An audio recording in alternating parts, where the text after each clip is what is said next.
예, 이제 부당결부금지원칙 35페이지로 넘어가겠습니다.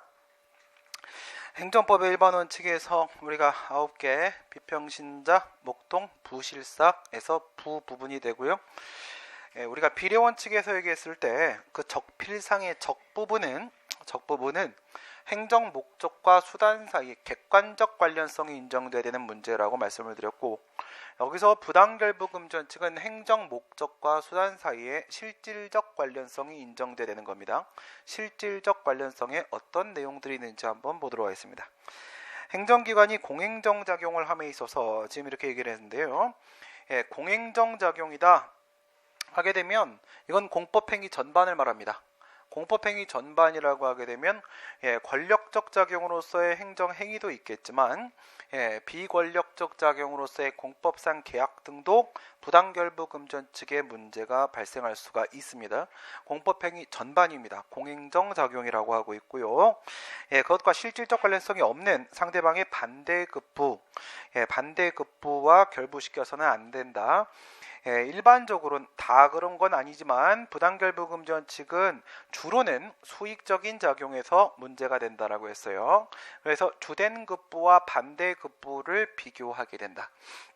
주된 급부는 행정 주체가 행정 객체한테 뭔가를 주는 게 주된 급부 부분이 되는 겁니다. 급부 행정. 그 다음에 반대 급부는 주된 급부를 주면서 거기다가 결부시키는 행정 객체 쪽에서 행정 주체 쪽에다가 주는 거를 지금 반대 급부 쪽으로 지금 걸어놓고 비교를 하고 있는 건데, 언제나 수익적 작용, 급부 작용에서만 문제되는 것은 아닙니다만 주로는 급부 작용 에서 그런 문제들이 발생을 하기 때문에 이런 표현들을 쓰고 있습니다. 어디서부터 도출되는 것인가, 이 자체가 중요한 건 아닙니다. 여기서 두 가지 의미만 한번 찾아보도록 하겠습니다. 우리 헌법 37조 2항 어디서 들어봤죠? 법률요보원칙에서 들어봤습니다. 법률요보원칙에서 일반적 법률요보 규정도 있고 개별적 법률요보 규정도 있다라고 했었죠. 조세법정주의라거나 아니면 재산권의 내용과 한계를 규율하거나 손실보상을 규율하거나 공무단위권을 보장하거나 그 다음 근로 3권을 보장하거나 이런 개별적 법률요보에 대한 규정도 있지만 일반적 법률요보, 법의 근거를 두어야 한다라고 하는 게 바로 37조 2항이라고 했습니다. 37조 2항에 보면 국가의 안전보장이나 공공복리 등을 목적으로 국민의 기본권을 제한할 때, 기본권을 제한한다. 기본권은 뭐예요? 헌법상 권리입니다. 헌법상 권리를 우리가 기본권이라고 그냥 부르는 거예요. 기본권을 제한할 때는 반드시 법률의 근거를 두어야 한다. 이렇게 해서 기본권 제한 시에는 법률의 근거가 있어야 된다. 일반적 법률 요보에 대한 규정을 두고 있는데, 거기서 이런 말이 추가로 나옵니다. 뭐라고 되어 있냐면 필요한 경우에, 이렇게 되어 있어요. 필요한 경우에. 필요한 경우라고 하게 되면 그 필요한 경우는 두 가지의 의미로 해석이 될 수가 있는데요. 필요한 사안 그리고 필요한 정도, 이렇게 우리가 나눠서 판단을 내릴 수 있습니다. 뭐라고요? 필요한 경우, 37조 2항에 있는 필요한 경우는 필요한 사안 그리고 필요한 정도, 이렇게 나눠서 볼 수가 있는데, 필요한 사안이라고 하게 되면 그건 부당결부의 문제가 되는 거예요. 부당결부. 필요한 사안 그러면 필요한 내용이란 뜻이에요. 필요한 정도 그러면 비례원칙의 문제가 되는 겁니다. 비례원칙의 문제. 그래서 부당결부금지 원칙도 비례원칙도 모두 다 그 일반적 근거를 헌법 37조 2항에서 찾게 됩니다. 헌법에서 근거를 찾는다는 의미는 무엇이냐면, 이것의 효력이 법률적 효력이 아니라 헌법적 효력을 갖는다라는 의미가 되는 거예요. 이렇게 한번 비교해 볼까요? 여러분, 성문 법률이 있습니다. 국회가 제정한 성문 법률이 있어요. 그리고 성문법은 아닌데 불문법으로서 헌법적 효력을 가지는 불문법이 있습니다. 두 개의 내용이 충돌했습니다. 누가 이깁니까? 헌법적 효력을 가지는 불문법하고 그 다음에 성문 법률하고 충돌을 하면 누가 이기는 거예요?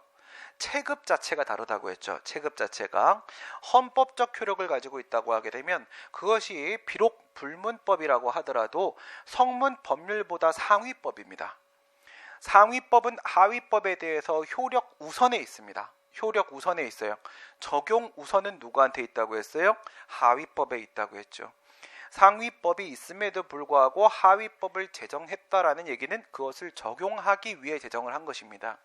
상위법과 하위법이 있으면 충돌이 있지 않는 이상은 하위법을 적용하는 게 맞습니다. 하지만 효력 우선은 누구에게 있다? 상위법에 있다. 효력 우선이 있다는 얘기는 뭐냐면 상위법의 효력을 존치시키고 하위법의 효력을 제거한다라는 뜻입니다. 효력이 우선에 있다라는 것은 우선에 있는 효력, 그 상위법을 유지하고요, 그 하위법을 제거한다라는 뜻이 바로 효력 우선이 되는 겁니다. 효력 우선이. 네. 그렇습니다. 이거를 지금 헌법에서부터 근거를 찾는 이유는 얘가 헌법적 효력이 있다라는 말을 하기 위한 겁니다.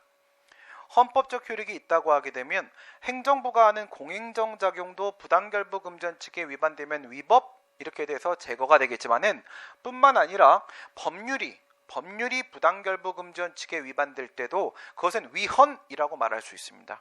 위헌이라고 말을 해버리는 순간 법률이 제거당할 수 있습니다. 그래서 그게 단순히 법률적 효력을 갖는 것인가 아니면 헌법적 효력을 갖는 것인가 문제는 매우 중요하게 다뤄집니다. 만약 이 부당결부금전칙이 단순히 법률적 효력만 갖고 있다라고 하게 되면요, 성문법률이 부당결부금전칙에 위반돼서 제거당하는 일은 없습니다. 왜냐하면 이것도 둘 다 법률적 효력을 갖고 있는 건데 하나가 성문법이고 하나가 불문법이잖아요. 같은 효력을 갖고 있는데 성문법이 불문법에 위반돼서 제거당하는 일은 없다는 거예요. 얘가 그거보다 상위법이어야 돼요. 상위법. 그래서 부당결부금전칙은 헌법적 효력을 갖습니다. 말씀드리기를 제가 이런 얘기를 드렸습니다. 어저께. 구건축법 제69조 2항과 3항에 보게 되면 공급거부에 대한 내용이 있었다고 했어요. 공급거부. 여기에 있는 내용이죠. 공법관계에서는 이와 같이 자력강제력이라는 게 인정된다고 했습니다. 어저께 판서로 그림을 그려드리기를 방어소송에서 위법한 침입적 처분을 했을 땐 13유형의 불복을 할 수가 있고 요구소송에서 24유형에서 수익적 처분을 거부나 부재하게 했을 때는 요구소송으로 불복을 할 수가 있는데 여기까지는 행정주체가 잘못한 것이다. 행정주체가 잘못해 이번에 행정객체가 잘못한 경우도 있을 수 있다. 적법하게 의무를 부과하는 하명 처분을 했는데 국민이 그에 따르지 않았다라고 했을 때 사법관계에서 어떻게 한다? 법원의 힘을 빌려서 비로소 강제할 수 있게 되는 것이다. 그런 걸 남의 힘을 빌린다라고 해서 타력강제력을 빌린다라고 했습니다. 하지만 공법관계에서는 국가 등이 직접 강제를 할 수가 있습니다. 의무를 이행하도록. 그게 바로 여기에 있는 실효성 확보수단, 의무이행 확보수단이 되는 겁니다. 그 중에 보시게 되면 새로운 의무이행 확보수단으로 공급거부, 관어사업 제한 이런 내용이 있단 말이에요. 그럼 만약에 여기서 전기를 끊는다, 수도를 끊는다, 전화를 끊는다, 가스를 끊는다 라고 할 때는 실질적 관련성을 맺고 있으려면 어떻게 되냐면 전기료를 안 냈어야 되고 가스료를 안 냈어야 되는 겁니다. 그럴 때 끊을 수 있는 겁니다. 그런데 전기료나 가스료를 안 낸 문제가 아니라 이 건물이 불법 건축물이다라는 이유로 수도를 끊는다거나 전기를 끊는다거나 가스를 끊는다거나 하게 되면 얘가 잘못한 행동 그 내용하고요 지금 하고 있는 이 행정작용의 내용하고 서로 밀접한 관련을 맺고 있지 않기 때문에 과거에 건축법 제69조 2, 3항에 있었던 이 공급거부에 대한 내용 공급거부, 지금 신축 건물이면 거부를 당하는 것이고 만약에 기존에 있었던 건물이라면 지금까지 들어오던 전기나 가스를 중단하는 것이고 중단도 공급거부의 범위 안에 포함을 시킨다고 했습니다. 이 공급거부 이거는 부당결부금전칙의 위반 소지가 위헌 소지가 매우 컸었습니다. 그래서 이게 이제 위헌 결정이 원래 나와야 되는 건데 그러기 전에 입법자가 스스로 부당결부 위반임을 스스로 자인하고 그 부분을 폐지를 했었다라고 했습니다. 이런 게 가능할 수 있었던 것은 이건 건축법, 즉 법률입니다. 법률인데 이게 헌법적 효력을 갖기 때문에 이 성문법률이 건축법이라는 성문법률이 헌법적 효력을 가지는 불문법으로서 부당결부금전칙에 위반되니까 그래서 폐지를 했었던 겁니다. 그런 의미에서 우리가 헌법적 효력을 갖는다라는 점을 다뤄본 것이고, 어디서 찾는 거라고요? 헌법 제37조 2항에서 그 근거를 찾게 되는데, 거기에 보게 되면 필요한 경우에 한하여 이와 같이 기본권 제한을 할 수 있다라고 되어 있는데, 필요한 경우가 필요한 사안이라는 의미로 해석을 하면 부당결부 금지 원칙의 근거로 삼을 수가 있다. 요건을 보시게 되면 먼저 공법행위로서의 공행정작용이 있어야 되는 거고요. 그 다음 상대방의 반대급부를 결부를 시켜놨는데 실질적 관련성이 없어야 됩니다. 여기 요건은 간단하죠? 3개밖에 없습니다. 실질적 관련성, 요게 핵심입니다. 그런데 이와 같은 실질적 관련성이 있냐 없냐를 판단하는데 기준이 다시 2개가 있습니다. 세부적으로 나누게 되면 원인적 관련성과 목적적 관련성과 2가지로 나눠서 판단을 하게 됩니다. 아직까지 여러분들한테 이 2가지의 차이점을 비교하는 문제가 출제되지는 않았습니다. 조금 난해한 부분이긴 합니다만은 혹시 모르니까 정리를 좀 해두시기 바라겠고요. 36페이지로 넘어가 보도록 하겠습니다. 원인적 관련성이나 목적적 관련성 둘 중에 하나만 깨지면 됩니다. 하나만 깨지면 또는입니다. 둘 중에 하나만 깨지면 그 반대급부는 그 행정작용은 실질적 관련성을 맺고 있지 못하다라고 평가될 수 있습니다. 원인적 관련성은요, 내적 관련성이라고도 하는데 그것이 반드시 필연적으로 필요한 내용이어야 된다는 겁니다. 인과관계가 내적으로 성립이 돼야 된다는 거야. 인과관계가. 밑에 예를 보면 간단합니다. 지임로 개설 및 기부 체납 조건부 주택건설 사업계획 승인을 했다. 아파트를 짓는 거라고 했습니다. 주택건설 사업계획, 아파트를 짓는데 아파트로 차가 들어올 수 있는 진입로 반드시 필요한 거죠. 그 다음 대체도로가 필요한 경우도 있다라고 했습니다. 이런 거 같은 경우에는 아파트를 짓는 행위하고요, 그 다음 진입로를 개설하는 행위는 뗄래야 뗄 수 없는 관계입니다. 아파트가 원인, 진입로가 결과입니다. 아파트가 원인, 아파트가 있으면 반드시 결과로서 진입로는 있어야 되는 거죠. 이건 실질적 관련성이 있는 겁니다. 이런 걸 우리가 원인적 관련성이라고 얘기를 하는 겁니다. 이것은 사실관계 측면에서 파악되는 겁니다. 사실적으로 아파트에는 무조건 진입로가 있을 수밖에 없다. 이거예요. 그 다음 2번째 보시면 영업세 체납을 이유로 한 영업허가 철회입니다. 영업허가 철회를 하는데 영업세 체납 때문에 철회를 한다. 실질적 관련성 인정이 되겠습니까? 그렇죠. 영업세 체납을 했는데 그 영업세를 받으려면 어떻게 해야 돼요? 더 이상 세금을 못 받는 거죠? 그러면 영업을 못하게 만들어버리면 되는 겁니다. 그렇죠? 영업세를 안 내니까 영업을 못하게 만드는 겁니다. 전혀 문제가 없습니다. 이런 게 원인적 관련성이 인정되는 케이스입니다. 승용차 음주운전에 따른 이종면허로 승용차 운전할 수 있죠. 음주운전에 따라서 면허를 취소한다라고 했을 때는 목적이 뭐라고 했어요? 행정 목적과 수단 사이에 실질적 관련성이 있어야 되는데 목적은 해당 차량을 더 이상 음주운전하지 못하도록 만드는 것이 바로 면허 취소의 목적이라고 했습니다.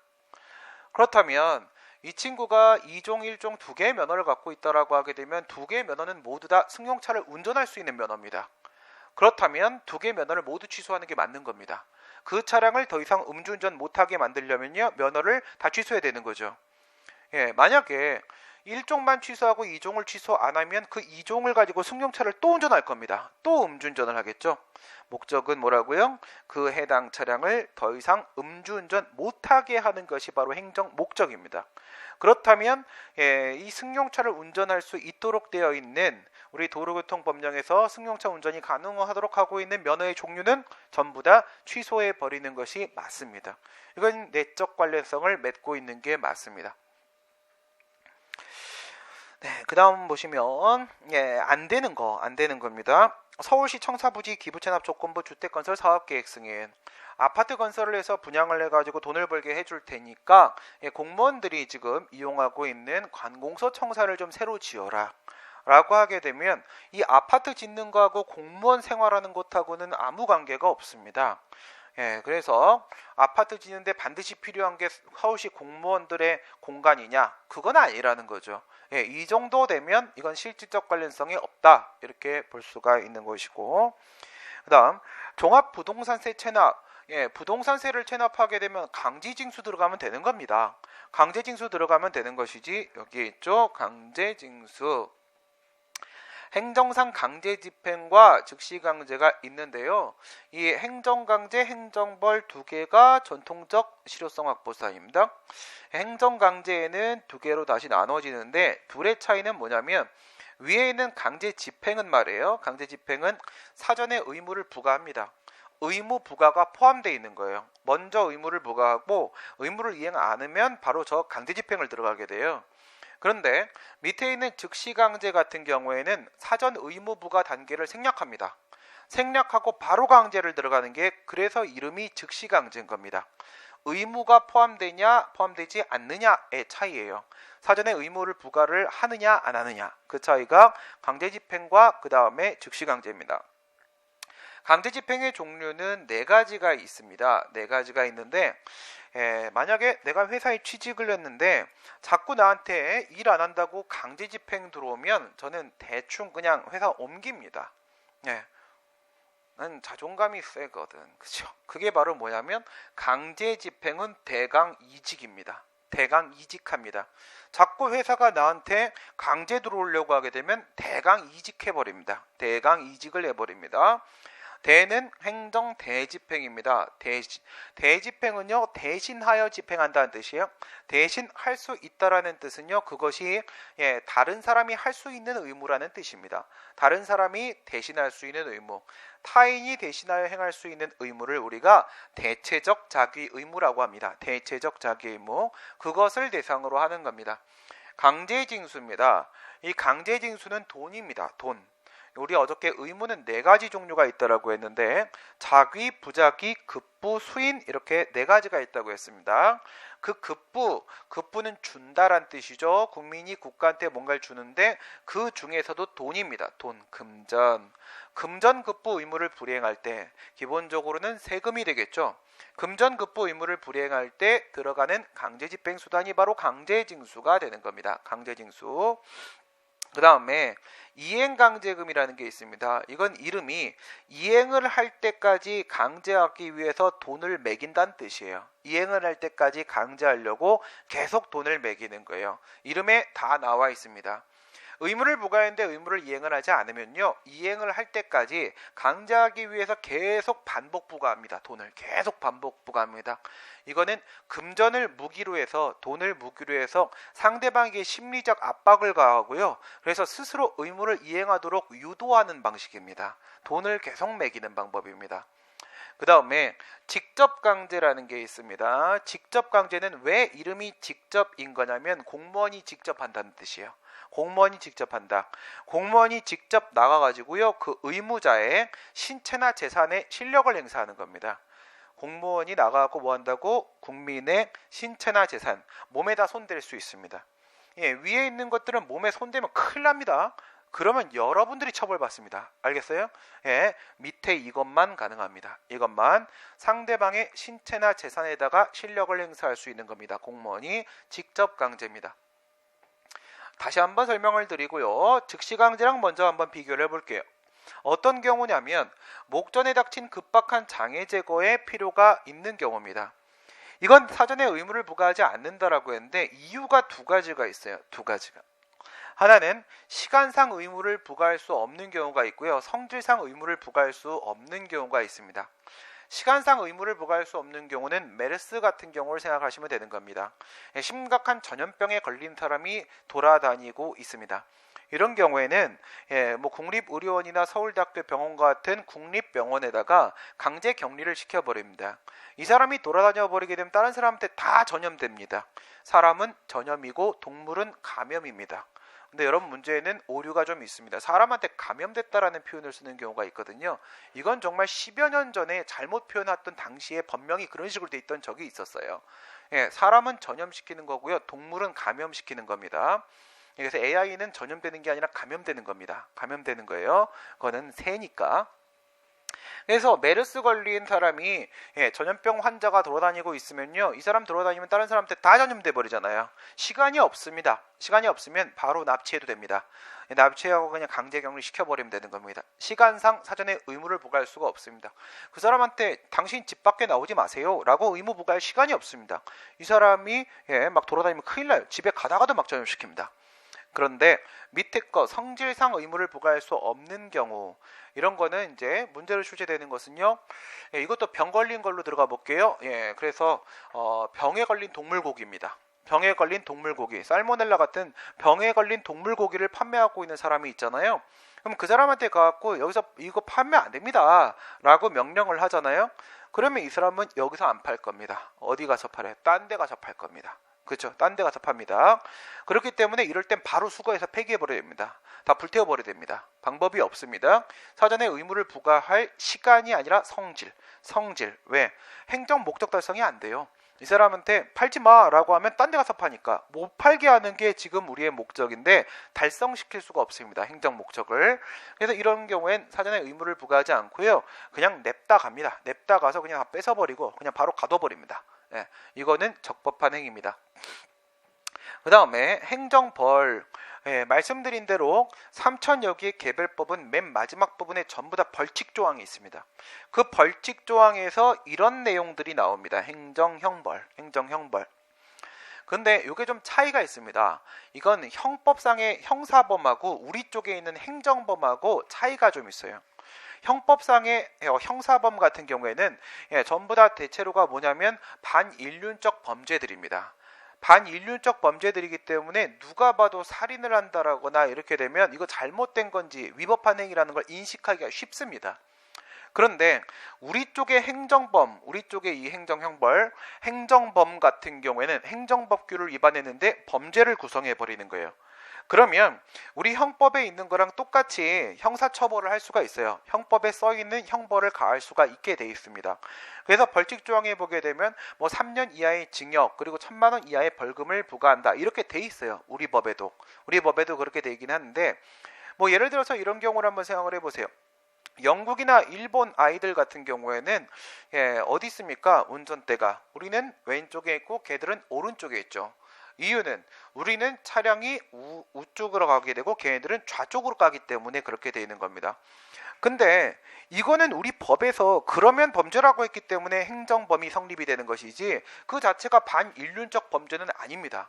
그렇죠? 차량이 좌측 통행을 하든 우측 통행을 하든 그걸 놓고 야 너는 정말 도덕적이지 못해 이렇게 말할 수는 없는 겁니다. 우리는 법에서 정해놨기 때문에 범죄가 됩니다. 그러다 보니까 법을 잘 모르는 사람은 그게 범죄인지를 알기가 힘듭니다. 우리도 어쨌든 행정형벌이라는 게 있고요. 여기서 여러분들이 출제되는 것은 징역을 살게 할 수도 있고 벌금을 부과할 수도 있는데, 우리 행정법은 말씀드린 대로 반인륜적 행위가 아니기 때문에 전과자를 양산하는 데 적절하지 않습니다.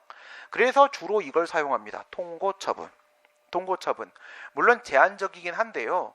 세금을 부과한다라거나 아니면 경찰서장이라거나 이런 경우에 통고처분은 뭘 대신하는 거냐면 벌금을 대신하는 거예요. 이 벌금을 대신하는 건데, 이 밑에 과태료가 하나가 있죠. 과태료. 벌금과 과태료의 중간 단계를 보통 우리가 통고처분이라고 합니다. 여러분들이 들어본 표현으로는 범칙금입니다. 범칙금. 규칙을 위반했기 때문에, 규칙을 범했기 때문에 부과되는 거, 그 범칙금이 바로 이 통고처분이 되는 겁니다. 통고처분이. 근데 이 통고처분은 어쨌든 행정형벌 쪽입니다. 벌금 대신용이에요. 벌금 대신용. 벌금을 부과받게 되면 그 사람 전과자 됩니다. 전과자 되기 때문에 전과자 양산 방지를 목적으로 통고처분이라는 방법을 사용을 하게 되는데요. 요거는 이제 나중에 배우시게 되는데, 이 통고처분 같은 경우에는 행정소송의 대상이 아닙니다. 요거는 그냥 통고처분 받고 범칙금 부과하세요, 납부하세요 라고 이렇게 통고처분 통지서가 오면 안 내고 버티면 통고처분의 효력은 자동 소멸됩니다. 다른 방법으로 넘어가게 되는 겁니다. 그래서 좀 특이한 케이스고, 그 다음 과태료라는 게 있습니다. 원래는 개별법에서 과태료에 대한 규정을 다 두고 있었어요. 있었는데 최근에 질서위반행위규제법이라는 과태료의 일반법이 제정됐습니다. 그래서 저걸로 이제는 거의 다 규율을 하고 있습니다. 그러면 저게 일반법이고 현재도 과태료에 대한 내용이 개별법에 있기는 하거든요. 그러면 개별법이 특별법이고 저게 일반법이고 이런 구도가 성립이 되는 건 맞습니다. 보통은 어떻습니까? 특별법을 먼저 적용시키고 거기에 없는 내용이라고 하게 되면 보충적으로 일반법을 적용을 시키게 되는 그런 구조 아닙니까? 그런데 이건 질서위반 행위규제법을 제정할 때부터 목적이 뭐였냐면 각각의 법에서 과태료에 대한 내용을 다 달리 규율을 해버리기 때문에 국민들이 너무 헷갈린다였어요. 너무 헷갈리기 때문에 하나로 통일하자 목적으로 만든 거예요. 굳이 없어도 되는데 통일시키려고 만든 거여서 얘는 일반법인데 자기가 특별법이에요. 일반법인데 자기가 특별법입니다. 그러니까 개별법에 있는 과태료에 대한 내용 중에 자신과 충돌하는 내용은 전부 무력화시킵니다. 전부 무력화시켜요. 다른 법과 다른 내용이 있으면 자기를 적용하도록 별도 규정을 두고 있기도 합니다. 그런데 어저께 삼성 같은 경우에 만약에 불법적으로 경적 이득을 취득을 해버리게 되면 위에 있는 방법으로 해결할 수가 없다고 했어요. 해결책이 없어요. 해결 방법이라고 해봐야 이거밖에 없는 건데 벌금 1,000만 원, 2,000만 원 부과한다고 삼성이 긴장도 하지 않습니다. 그래서 한 500억 벌어들였다. 근데 5,000만 원 부과했다 해도 아무 긴장도 하지 않죠. 그냥 극단적으로 잡아 넣었다라고 해도 상관이 없다고 했습니다. 전혀 겁내지 않습니다. 그래서 밑에 이런 아이들이 생겼다고 했어요. 이런 아이들이 몇 개만 좀 보면은 이런 것들은 이제 나중에 다시 배우게 되고 여기에 있는 거 몇 개만 이렇게 좀 볼게요. 공급거부는 아까 말씀드린 대로 수도나 전기, 전화, 가스 이런 것들을 중단시켜 버리는 게 공급거부라고 했고요. 이건 아주 침익적인 방법입니다. 관허사업 제한이라는 것은요, 그 건물을 사용해서 허가받고 장사할 수 있는 모든 영업을 다 막아버리는 겁니다. 관허사업, 허가를 받아서, 관으로부터 허가를 받아서 할 수 있는 사업을 다 제한시켜버리는 방법입니다. 그 다음, 위반사실공표는 요즘에 이제 성매매 범죄자들, 이런 사람들이라거나 아니면 고액 세금 체납자들인데 아주 그냥 계속 체납하는 사람들 있죠? 악성 체납자들, 그런 사람들 이름하고 다 공개를 해버리는 방법입니다. 이게 삼성입니다. 과징금. 원래 의미의 과징금이라는 것은 바로 뭐냐면 불법적으로 취득한 경제적 이득을 박탈해버리는 겁니다. 그래서 만약에 500억을 불법적으로 취득을 하면 500억을 뺏어가는 방법 이런 거예요. 물론 이제 이게 너무 극단적이기 때문에 비율을 법에서 개별법에서 모두 다 각각 정하고 있기는 합니다만은 그 다음 이 과징금이 최근에는 변형된 과징금이라는 게 새로 또 만들어지고 있습니다. 변형된 과징금은 어떤 경우냐면은 영업정지 대신용입니다. 영업정지 대신용. 그래서 이런 예를 한번 여러분들이 생각을 해보시게 되면요, 아주 공공성이 강한 사업이라는 경우에요. 그래서 일반 국민들, 주민들에게 불편을 심각하게 끼칠 수 있는 경우에는 영업을 그냥 그대로 하도록 하되, 그 기간 동안에 영업정지를 하면 이제 뭐 3개월, 6개월 이렇게 갈 거 아닙니까? 그 기간 동안에 얻는 이익을 박탈하는 거예요. 그런 게 변형된 과징금이에요. 예를 들어서 여러분들 버스 회사들이 법을 어겼다고 생각을 해보세요. 버스 회사가 법을 어겨갖고 사업정지를 때려야 되는 상황인데요. 버스 회사한테 사업정지는 못합니다. 버스 회사 사업정지 때려버리게 되면 버스가 안 다녀요. 버스가 안 다니면 버스 회사가 피해를 보는 게 아니라 시민들이 피해를 보게 됩니다. 그렇기 때문에 버스 회사가 법을 어기면 그냥 버스 회사는 계속 그냥 운행을 합니다. 운행을 하되 3개월짜리면 3개월 동안 얘가 벌어들인 돈을 그냥 가져가는 방법이에요. 그런 게 변형된 과징금입니다. 또 이런 경우도 있을 수 있습니다. 한약방 있죠? 한약방. 한의원 말고 한약방이 있죠. 그래서 한약사 자격시험이 지금은 따로 있습니다. 과거에는 그렇지 않았었는데요. 옛날 같은 경우에는 그 중간에 법이 그런 자격 요건을 인정한 적도 있어요.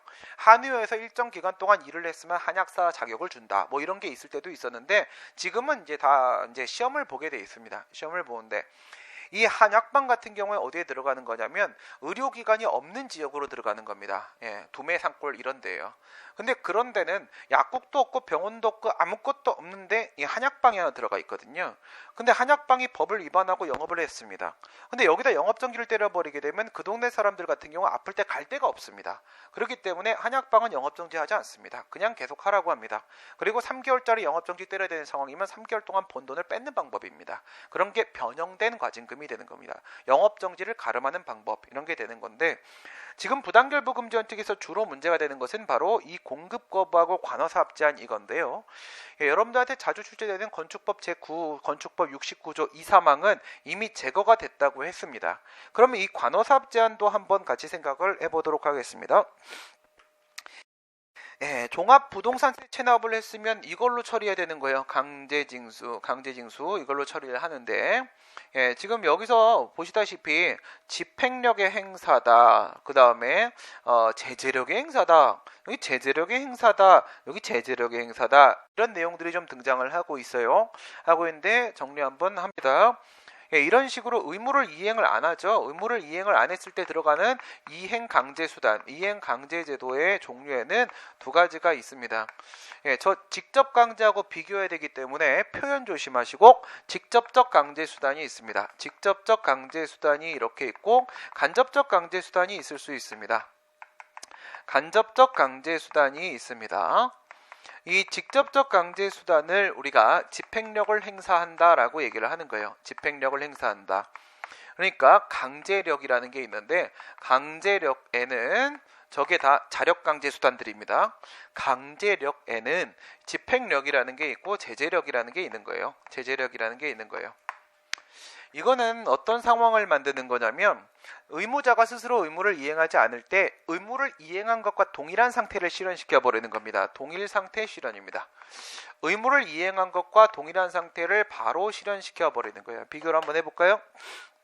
들어가 보시면 행정대집행입니다. 얘가 허가를 받지 않고 건물을 지었습니다. 무허가 건축물이죠. 무허가 건축물은 불법 건축물입니다. 그래서 건축법 제79조 1항에 따라서 행정청이 야 그거 철거해라 라고 철거 명령을 했습니다. 그런데도 철거를 안 하고 있습니다. 철거를 안 하면 그때 저 대집행을 들어갑니다. 대집행을 들어가요. 대집행을 들어가시게 되면, 철거라는 건 대체적인 자기 의무죠. 뭔가를 해야 되는 거예요. 자기 의무고요. 타인이 대신하여 행할 수 있는 거죠. 부작위 의무는 무조건 비대체적 의무입니다. 부작위를 타인이 대신해 줄 수는 없습니다. 그런데 자기 의무에는 대체적인 자기 의무가 있고 비대체적인 자기 의무가 있고 두 개로 나눠질 수 있습니다. 부작위는 무조건 스스로 부작위할 수밖에 없어요. 자기는 대체적인 게 있고 비대체적인 게 있고 두 가지로 나눠집니다. 철거는 대신해 줄 수 있어요. 다른 사람이. 첫 번째, 먼저 한 번 더 기회를 줘요. 계고라고 해서 한 번 더 시간을 줍니다. 날짜를 주고 그때까지 스스로 자진 철거를 하라고 합니다. 근데 여기서 이제 좀 압박 좀 줘야 되죠. 압박 좀 주니까 요거 내용을 알려줘요. 대집행 실행의 내용을 알려줍니다. 당신 계속 철거 안 해버리게 되면은 우리가 어떻게 부셔버릴 것인지를 알려줍니다. 그러면 이제 좀 쫄아가지고 할 수도 있겠죠. 근데 준 기간 안에도 끝까지 안 하잖아요. 그러면 그냥 대집행 하기로 확정된 겁니다. 확정. 그러면 이 확정이 되는 순간 뭘 보내냐면 영장을 보냅니다. 대집행 영장을 보내죠. 통지를 해주게 됩니다. 거기에는 당신 더 이상 철거 안 하면 대집행 하겠습니다가 아니고, 이건 계고입니다. 이건 뭐냐면 이미 하기로 결정된 거거든요. 포크레인 밀고 들어가기로 결정된 건데 그냥 그 내용 알려주는 거예요. 뭐라고 하냐, 갈 때 대집행 책임자는 공무원 누가 나갈 것이고, 그 다음에 요거 비용 있잖아요. 비용. 이건 원래 당신 돈으로 철거해야 되는 것인데 우리가 대신해 주는 것이니까 비용 이 정도 나올 거니까 준비들 하시고, 날짜 그때까지 집 비워야 될 거 아니겠습니까? 몇 월 며칠을 할 거니까 그때까지 집 비워 놓으세요. 이렇게 하는 게 대집행 영장 통지 확정입니다. 그리고 그 날짜 되면 포크레인 끌고 와서 밀어버립니다. 그냥 밀어버립니다. 이거는 권력적 사실행위라고 합니다. 분명히 어떤 물리력을 행사하잖아요. 어떤 집행이 포함이 되어 있으면 그건 사실행위입니다. 어떤 집행이 포함되어 있으면 사실적 행위가 있는 거니까 사실행위인데, 이렇게 철거를 들어갔을 때 강제 철거거든요. 강제 철거를 들어갔을 때 저항하면서 화염병 던지고 그러면 안 됩니다. 참아야 됩니다. 그렇기 때문에 이 집행을 상대방 의무자는 견뎌야 됩니다. 견뎌야 되기 때문에 수인 의무를 부과하게 돼요. 수인 의무를. 이 권력적 사실행위는 수인하명입니다. 수인하명입니다. 그래서 요것도 처분이 되고요. 그 다음 요게 이제 다 종료가 되고 나게 되면 그 돈을 받아내게 됩니다. 받아내게 돼요.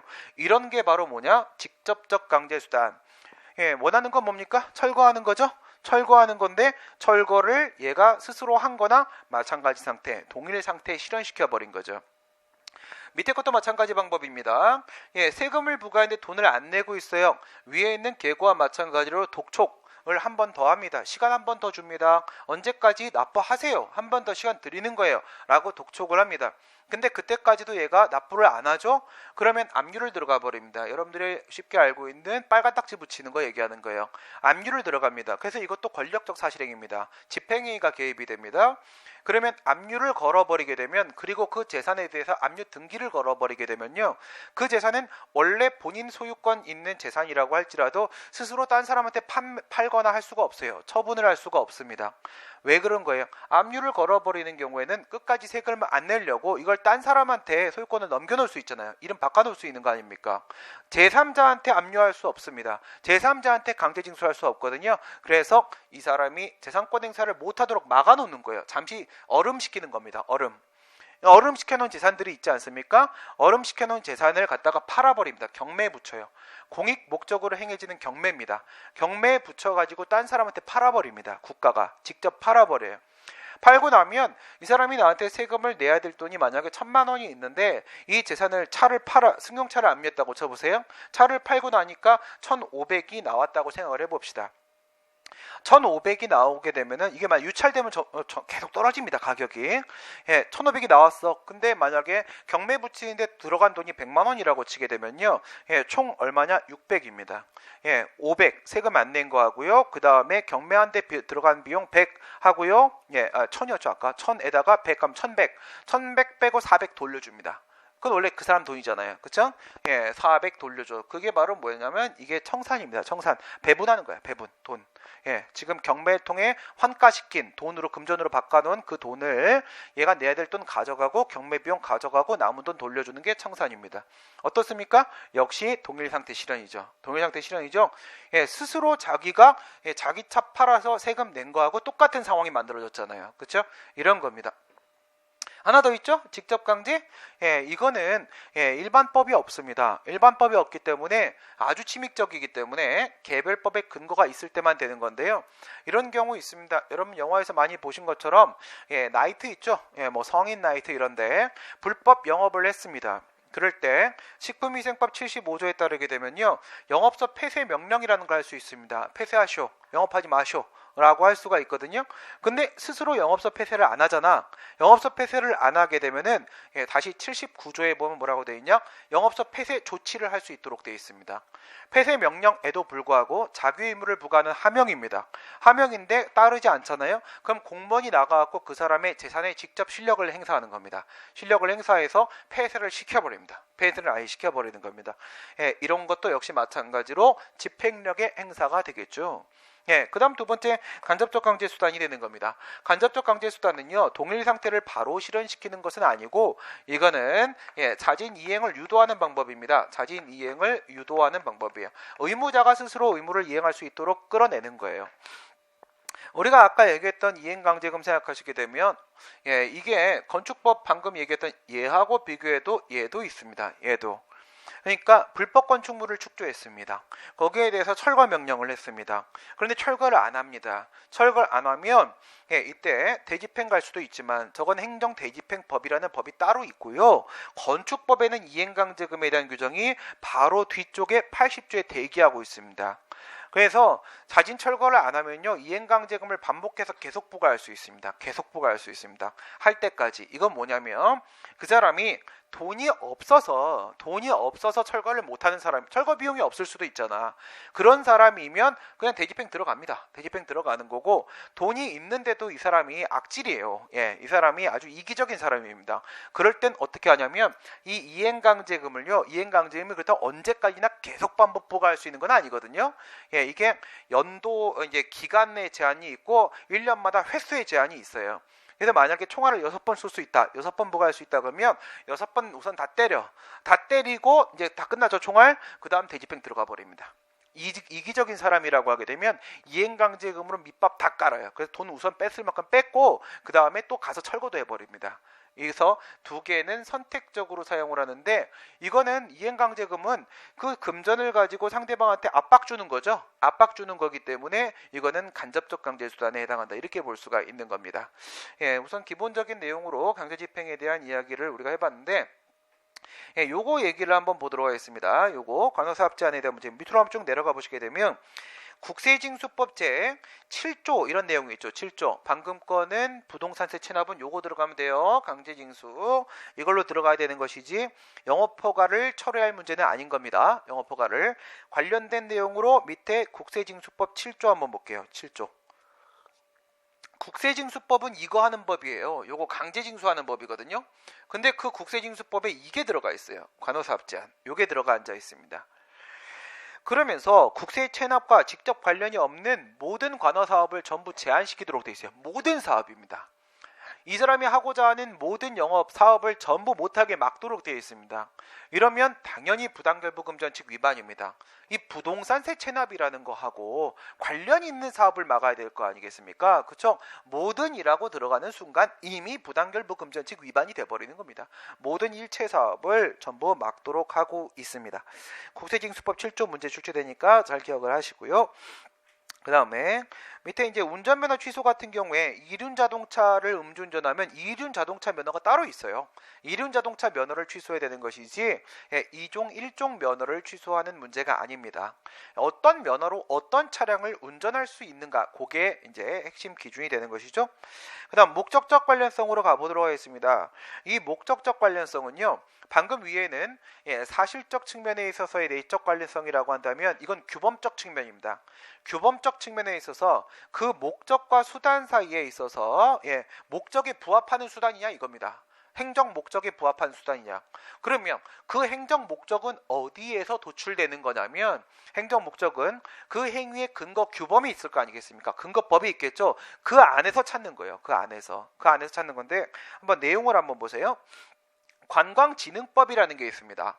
관광진흥법은 우리나라 이제 관광 사업을 좀 더 활성화시키려고 필요한 거예요.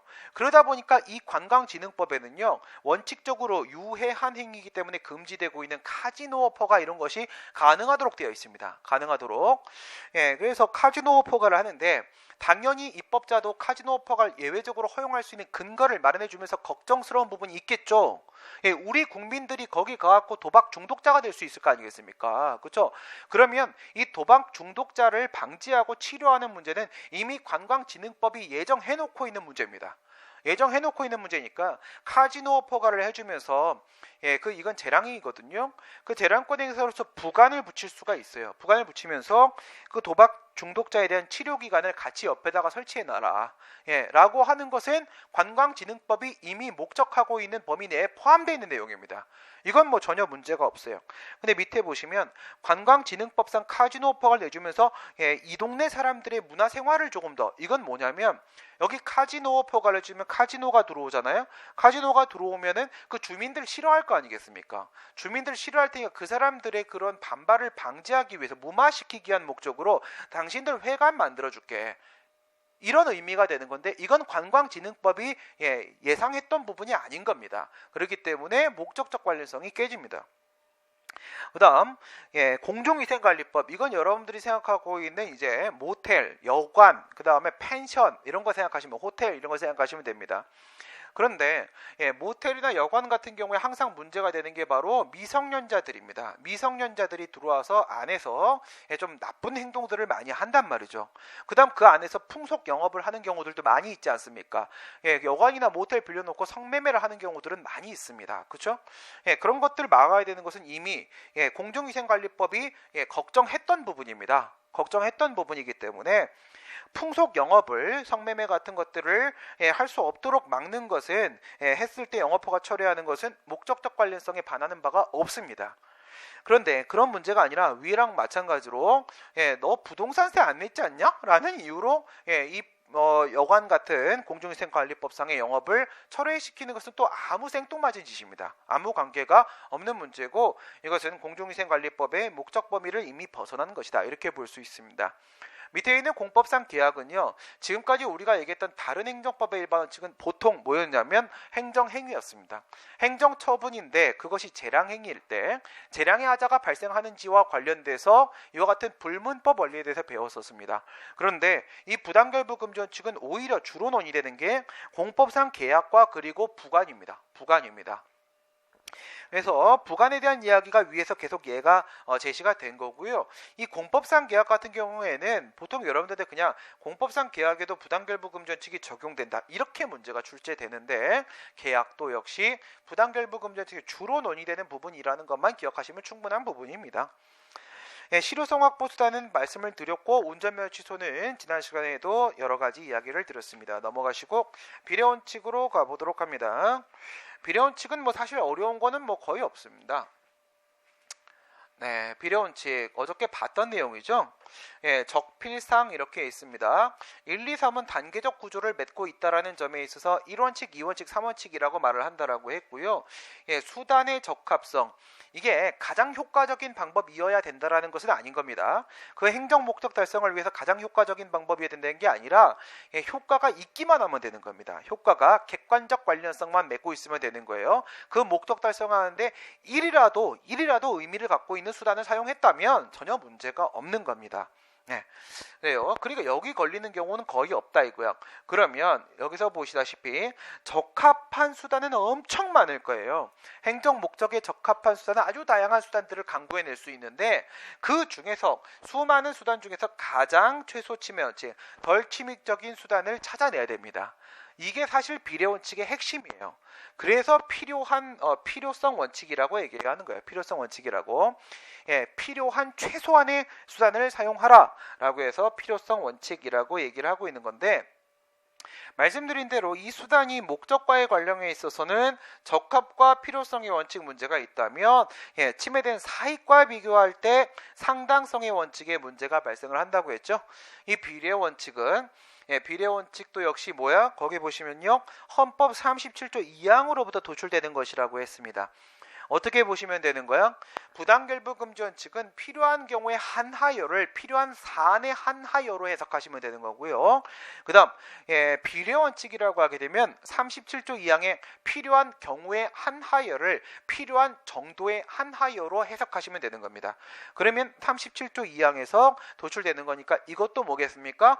헌법적 효력을 가지는 불문법 원리라고 볼 수가 있겠죠. 그래요. 우리 헌법재판소가 법률 조항이 위헌이라고 해서 위헌 결정 내려 제거해 버릴 때 가장 많이 사용하는 게 비례원칙입니다. 가장 많이 사용하는 게, 이 법의 내용은 너무 침입적이다 이러면서 과잉금전칙 위반이다 라고 해서 법을 제거시켜 버리게 됩니다. 그래서 이것도 헌법적 효력을 가진 것이고, 그 다음에 법률을 제거하는데 그 기준으로 삼을 수도 있습니다. 그런데 이 비례원칙은 어디서부터 출발한 거냐면 경찰 영역에서부터 시작된 거예요. 경찰 행정작용, 경찰권의 발동은 정말 필요 최소한의 범위 내에서만 사용이 되어야 되는 것입니다. 여기서부터 시작이 된 건데, 지금은 모든 행정작용으로 확대돼서 모든 일반적으로 적용되는 불문법 원리로 지금 사용이 되고 있는 중이고요. 여기에는 경찰관 직무집행법 1조 2항은 좀 주의해야 될 부분이 있습니다. 경찰에서부터 온 게 비례원칙이라고 해가지고 잘못 판단하시면 안 되고요.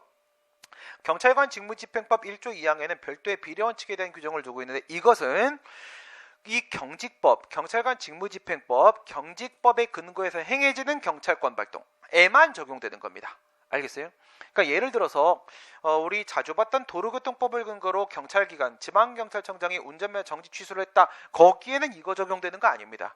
경찰관 직무집행법 1조 2항의 경찰 비례 원칙은 경찰관 직무집행법을 근거로 행해지는 직무수행, 거기에만 불심 검문이라거나 보호조치라거나 무기 사용이라거나 아니면 가스총 사용이라거나 최루탄 사용이라거나 이런 데만 적용되는 게 여기에는 1조 2항의 문제가 되고요.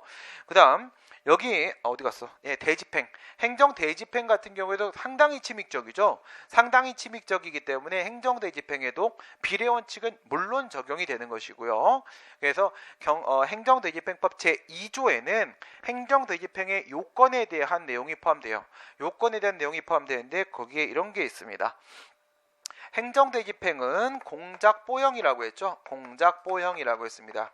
자꾸 공작지라는 뽀형은 우리가 후배들이 대집행해버리겠다. 그래서 공작뽀형이 대집행의 요건이며 행정대집행법 제2조에 나와 있는데, 이거는 공법상 의무 불이행일 때 대집행을 할 수 있다는 것이고, 이것은 대체적 자기의무 불이행이 있을 때 행정 대집행을 할 수 있다는 것이고, 이것은 보충적인 수단이다. 보충성 원칙입니다. 다른 방법이 전혀 없을 때만 사용할 수 있다라는 것이고, 그 다음 이게 바로 비례원칙입니다. 이익형량. 이익형량, 이익형량, 사익 침해가 너무 크면 할 수 없다는 겁니다. 예를 들어서 이런 경우를 한번 생각을 해보세요. 만약에 건물을 이렇게 지었습니다. 건물을 이렇게 이제 지어놨는데, 우선 철거 명령도 생각해 보시고 대집행도 생각해 보시고 같은 맥락에서 한번 보세요. 이 위에다가 가건물을 이렇게 지었습니다. 가건물을 이렇게 지었는데 이건 뭐예요? 용도 변경 허가를 받지 않은 불법 축조물입니다. 저 불법 축조물 부분에 대해서 문제가 있으면요, 이 지금 건물에 대해서 개수 명령하면 되는 겁니다. 요것만 제거하라, 이렇게 해서 개수 명령을 하면 충분한 거겠죠. 이 건물 자체가 위법한 건물은 아닌 겁니다. 그럼에도 불구하고 이 건물 전체를 철거하라라고 철거 명령을 했다라거나 전체를 철거하기 위해서 대집행을 들어가고 있다라거나, 그렇게 되면 당연히 비례원칙 위반이 되겠죠. 참새를 잡으려고 대포를 사용하고 있는 거 아니겠습니까? 그래서 이러면 비례원칙 위반인 겁니다. 행정 목적은 이 부분에만 있는 거잖아요. 행정 목적 달성을 위해서 필요 최소한의 방법을 사용을 해야 되는 것인데 건물 전체를 다 제거해버리면 안 되는 거가 되겠습니다. 바로 이런 경우라고 볼 수가 있겠고, 어저께 설명드린 경우에는 이런 이 법익 균형성과 관련돼서 이런 말씀도 드렸습니다. 상당성 원칙 관련돼 갖고, 내가 음주운전을 하려고 음주운전을 한 게 아니라 119를 부를 시간도 없었기 때문에 옆에 쓰러져 있는 사람을 구조하기 위해 내 차에 태우고 병원으로 뛰었다면, 내가 비록 0.1% 이상의 혈중 알코올 농도에 해당을 한다고 하더라도 그걸 두고 면허 취소를 해서는 안 되는 것이다, 이거예요. 음주운전 한 건 맞으니까 일정 기간 면허 정지를 할 수 있을지는 모르겠지만, 법익균형성입니다. 이익형량의 문제, 협의의 비례원칙상 운전면허 취소를 법대로 그냥 집행하면 안 되는 겁니다. 그게 바로 비례원칙이 되는 것이다. 단계적 구조 이렇게 맺고 있죠. 여기서 1단계, 2단계 좁아지고 다시 그중에 3단계, 요것만 적법이다. 단계적 구조를 맺는다라는 점 기억을 하시면 되겠습니다. 됐고요. 그 다음에 공법관계와 사법관계의 구별, 먼저 여기를 들어가기 전에 뒤에 내용을 보시면요,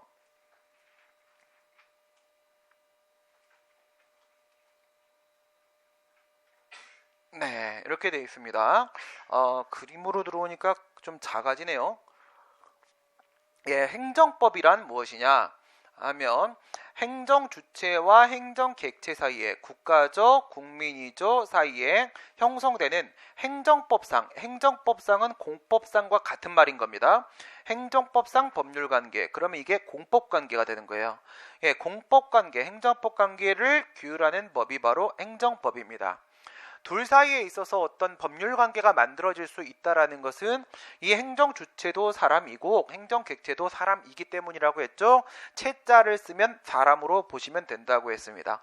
그래서 이 친구도 권리와 의무가 있는데 지금 공법 관계죠. 따라서 국가적 공권, 국가적 공의무, 개인적 공권, 개인적 공의무가 성립될 수 있고 권리 의무 관계가 서로 간에 만들어질 수가 있을 겁니다. 행정 주체가 행정 객체한테 일정한 액션을 취합니다. 여기서 행정 주체 쪽과 관련돼서 우리가 다루는 게 바로 행정조직법입니다. 행정조직법은 행정법 강론 파트입니다. 강론 파트인데 총론 문제에 항상 같이 나옵니다. 같이 나오기 때문에 사실 강론이라고 생각하지 마시고요. 저건 포함해서 같이 설명을 드릴 겁니다.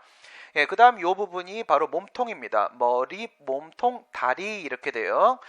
몸통 부분이 제일 큽니다. 여기에 들어가는 게 바로 3,000여 개의 개별법이 되는 겁니다. 이 행정작용의 기준을 규율하는 법이에요. 행정작용의 기준을 규율하는 법이어서 여기를 우리가 행정작용법이라고 부르는 거고요. 그 안에는 국가의 권리 의무를 정하고 있기 때문에 이걸 작용법이라고 부르기도 하지만, 이 안에는 국민의 권리 의무도 같이 포함되어 있어요. 사실 같이 포함되어 있기 때문에 저거를 다른 측면에서는 실체법이라고 부르기도 합니다.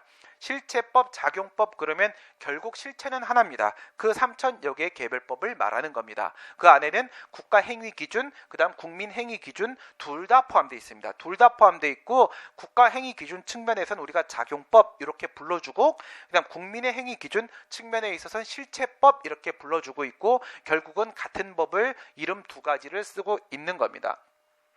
이 작용법에는 특별행정작용법과 일반행정작용법이 있는데 이 특별행정작용법은 여러분의 범위가 아닙니다. 이건 강론에서 다뤄지는 부분이고 우리가 다루는 것은 일반행정작용법 이 부분이 됩니다.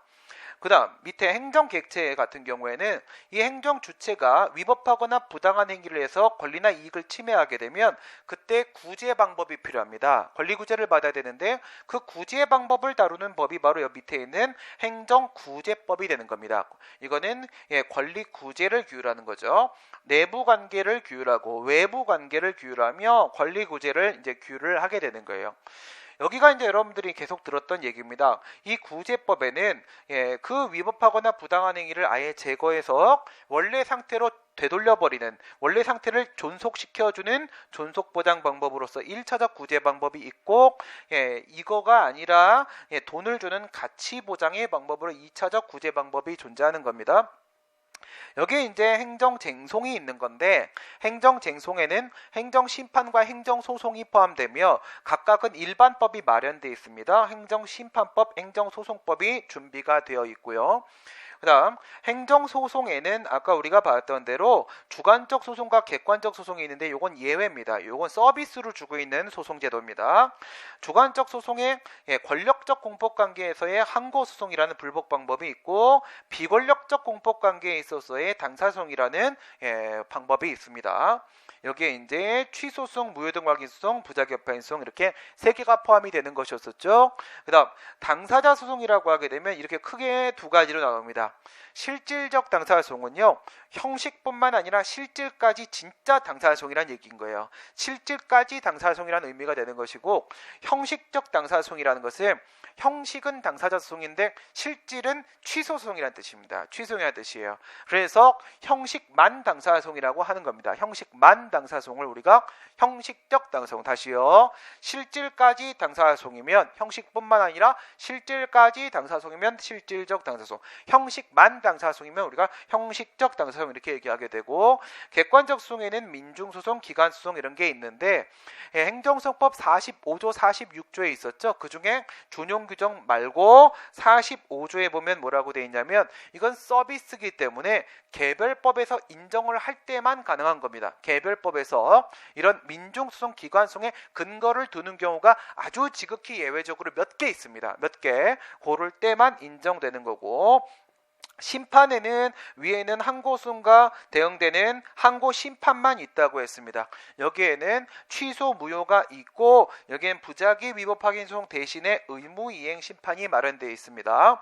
위법한 행위에 대해서는 손해배상으로 돈을 달라고 할 수가 있고 그 다음 적법한 행위에 대해서도 우리 공법관계에는 손실보상제도라는 게 특이하게 준비가 되어 있습니다. 중간으로 가보시게 되면은 이 행정작용의 행위 형식은 기본적으로는 행정행위의 방식으로 나오게 됩니다. 그런데 그 밖에 주요한 행위 형식으로서 나머지 것들이 좀 존재할 수가 있는데요. 아까 보신 것처럼 행정계획 이런 게 나올 수도 있습니다. 그 다음 우리가 배웠던 부관을 붙이는 경우도 있고 행정행위의 발령 불발령에 대한 약속을 하는 경우도 있고요. 약속을 하는 경우도 있고 한 번에 가기가 좀 힘든 경우가 있습니다. 한 번에 가기가 좀 힘든 경우에는 가행정행위, 사전결정, 부분허가 등의 단계적 행정결정을 이루어지는 경우도 있습니다. 행정지도는 일본에서 가져온 것으로서 단순한 권고행위를 말하는 것이라고 했고요. 그 다음 이건 종국적인 목적은 아닌데 어떤 정보나 자료를 수집하기 위한 행정조사 여러분들이 알고 있는 것으로는 세무조사 들어가는 거 이런 거 생각하시면 되는 겁니다. 세무조사 그 다음에 자동화 결정, 신호등 이런 거 생각하시면 됩니다. 또는 고등학교 뺑뺑이 돌리기 이런 거 생각하시면 됩니다. 이런 거는 프로그램을 입력해가지고 터치 눌러버리게 되면 자동으로 나옵니다. 자동으로. 신호등 같은 경우에도 거기에다가 프로그램을 넣어놓으면 그 프로그램이 또 행정 입법이에요. 법적으로는. 넣어놓으면 경찰관이 계속 빨간불 파란불을 껐다 켰다 하는 게 아니죠. 자동으로 이루어지는 작용들이 이렇게 포함될 수가 있습니다. 행정행위 같은 경우에 만약 그것이 위법하게 되면은 취소 사유는 별도의 취소 절차가 있어야만 제거가 되는 것이고, 처음부터 무효 사유여서 효력이 발생하지 않는 경우도 아주 일부, 지극히 일부 있을 수가 있는데, 이런 거는 뭐 때문에 존재하는 거라고요? 공정력이라는 것이 인정되기 때문에 사법관계는 위법하면 바로 무효인데 우린 이런 게 있는 겁니다. 취소 사유라는 게 따로 있는 거고, 이걸 취소할 수 있는 권한, 다시 말해 공정력을 제거할 수 있는 권한은 누구만 가지고 있냐면 3명만 가지고 있습니다. 취소의 수소법원, 사법부의 취소 판결이 한 개가 있고, 행정심판위원회 취소 재결, 행정심판위원회가 하는 게 갖고 있고, 그 다음 그 처분을 한 처분행정청이 취소 처분을 할 수 있습니다. 3개 기억하세요. 뭐뭐뭐 있어요?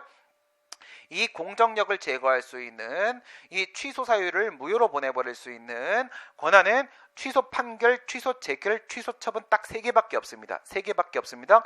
나머지 기관들은 절대 공정력을 제거할 수가 없어요. 없기 때문에 취소 사유면 유효한 것이라고 그냥 바라만 봐야 되는 상황이 되는 겁니다.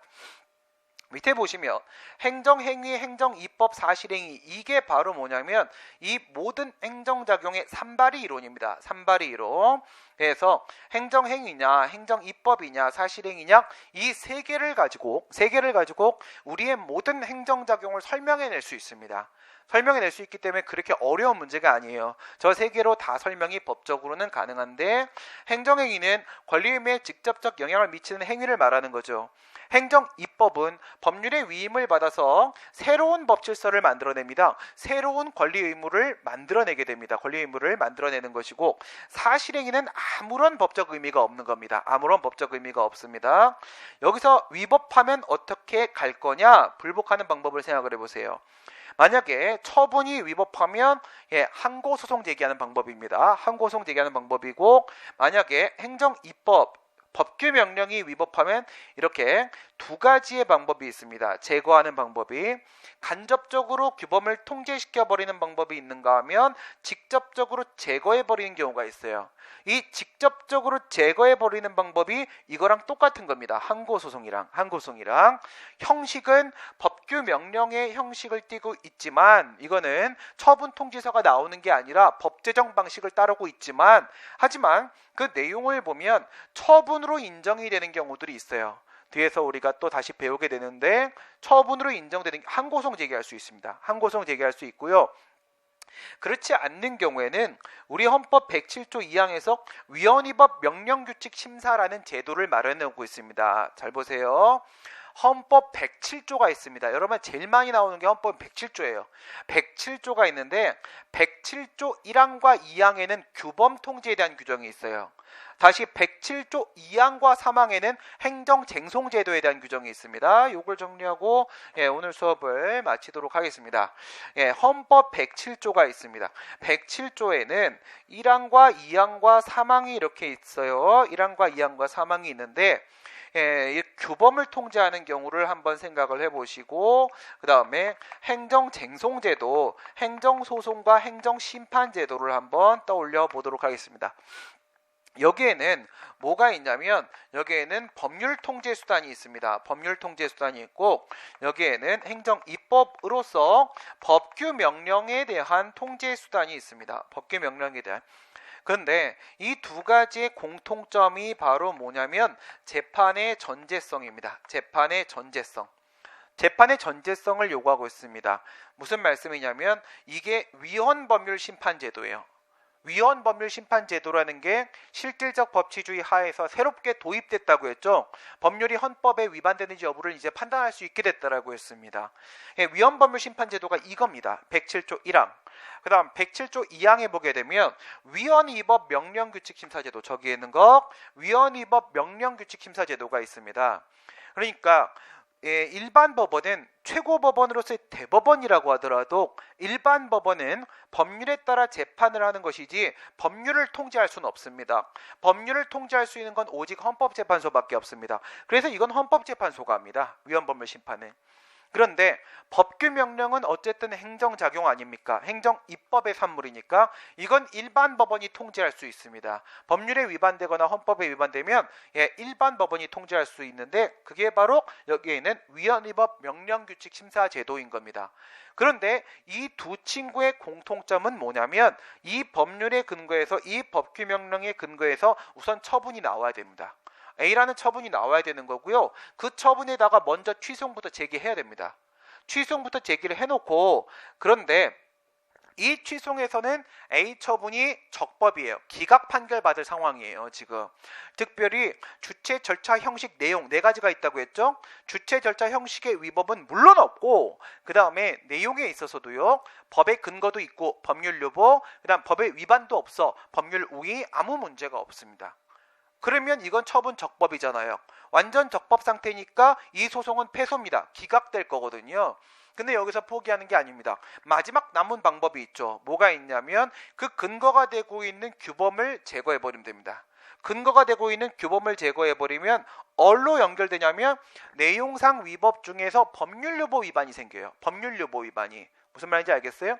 근거 규범이 사라지면 법적 근거 없이 처분하게 돼버리는 거잖아요. 그러면 법률유보 위반이 만들어질 수 있는 거 아니겠습니까?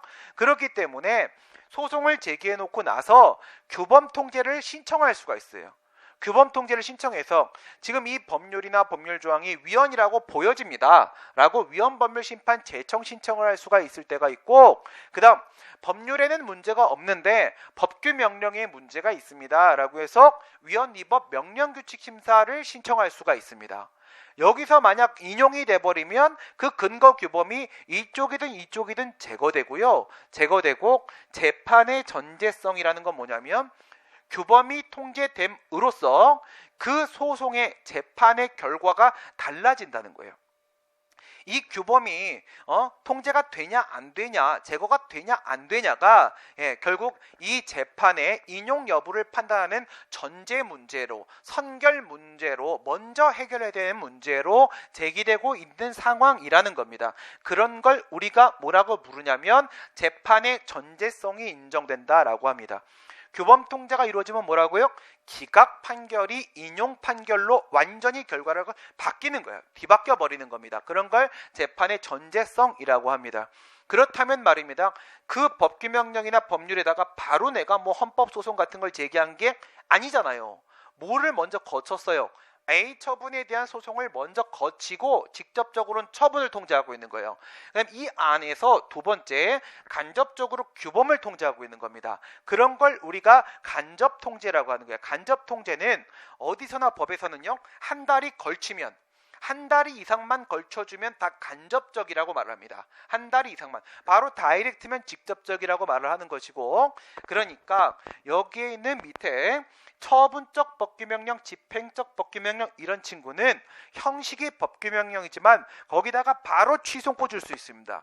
바로 취소 꽂으면 이거는 다이렉트로 들어간 거기 때문에 이런 경우에는 직접적 통제라고 말을 할 수가 있는 거고요. 이건 아주 예외적인 거고 대부분은 이겁니다. 대부분은 전형적인 일반적인 법규명령이고 이 방법을 사용합니다. 이 방법을 먼저는 처분이 나와야 되고요. 그 처분에 대한 취소를 제기해서 그 안에서 간접적으로 통제를 신청해야 되는 겁니다. 이런 방법을 쓰게 되면 이 행정쟁송으로 들어가게 되면 이 항에는 두 개의 내용이 있습니다. 첫 번째, 여기에 행정소송제도의 헌법상 근거가 있어요. 행정소송제도의 헌법상 근거가 얘랑 같이 포함되어 있어요. 같이 포함되어 있고 요 밑에는 행정심판제도에 대한 내용이 포함되어 있습니다. 행정심판제도에 대한 내용이. 그래서 여러분들한테 이 두 개를 비교하는 문제를 내거나 이 두 개를 비교하는 문제를 내게 됩니다. 그래서 107조는 여러분들한테 문제가 자주 출제되는 부분이기 때문에 107조는 잘 기억을 좀 해 놓으실 필요가 있겠습니다. 내일 다시 내일은 다음 내용 자료가 좀 더 나가게 되고요. 행정상 법률관계부터 들어가서 설명을 계속 드리도록 하겠습니다. 내일은 시험 없고요. 내일은 시험 없고 2시 반부터 정상적으로 시작을 하고 2시 반부터 3시까지는요. 2시 반부터 3시까지는 오늘 시험 보신 거 결과가 나올 테니까 그 통계표, 성적표 보고 먼저 문제 해설 간단히 해드린 다음에 진도를 나가는 걸로 하도록 하겠습니다. 오늘 여기까지 진행하도록 하겠습니다. 고생들 많으셨습니다. 수고하셨습니다.